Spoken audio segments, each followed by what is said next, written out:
শিক্ষা ব্যবস্থায় শিক্ষা সংস্কারে আলেমদের ভূমিকা থাকতেই হবে। ইসলামী আন্দোলন বাংলাদেশ বাঁশখালী উপজেলার শাখার উদ্যোগে গণযোগদান এবং সাংস্কৃতিক সন্ধ্যা শুক্রবার বিকাল ৩টায় বাঁশখালীর পৌরসভা মিয়াবাজার শহীদ ইউসুফ কমপ্লেক্স চত্বর মুফতি নুরুল আমিনের সভাপতিত্বে ও এস.এম. ফয়জুল্লাহ এবং মাওলানা ইয়াসিন আমিনের যৌথ সঞ্চালনায় অনুষ্ঠিত।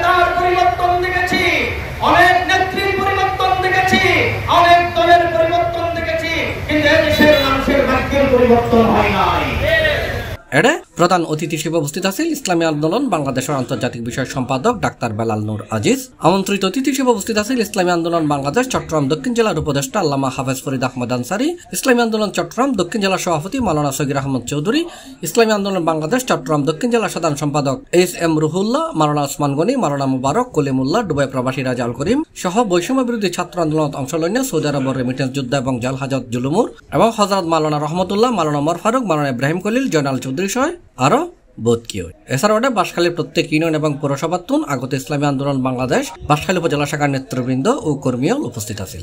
আলেমদেরকে সম্পৃক্ততা করা ছাড়া এদেশে কোনো শিক্ষা সংস্কার হতে পারে না।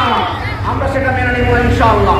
এদেশের সাংস্কৃতিক আগ্রাসন যেটা চলে আসছে, পশ্চিমা সংস্কৃতি বলেন, ভারতীয় সংস্কৃতি বলেন, এই চারুকলা থেকে শুরু করে আমাদের যে সমস্ত শিল্পকলা একাডেমিগুলো আছে, এখানে ইসলামী সংস্কৃতির অনুপ্রবেশ ঘটাতে হবে। এই সাংস্কৃতিক সন্ধ্যা কলরব, নবজাগরণ, মদিনার ধ্বনি, আল জাদিদ, রানেসা, ইসলামী সঙ্গীত পরিবেশন শেষে ইসলামী আন্দোলন বাংলাদেশ বাঁশখালী উপজেলা শাখার দায়িত্বশীল ইউসুফের কণ্ঠে পবিত্র কোরআন তেলাওয়াতের মধ্য দিয়ে অনুষ্ঠান শুরু হয়ে ইসলামী আন্দোলন বাংলাদেশ বাঁশখালী উপজেলা শাখার সভাপতি মুফতি নুরুল আমিনের সমাপনী বক্তব্যের মধ্য দিয়ে অনুষ্ঠান সমাপ্তি হয়।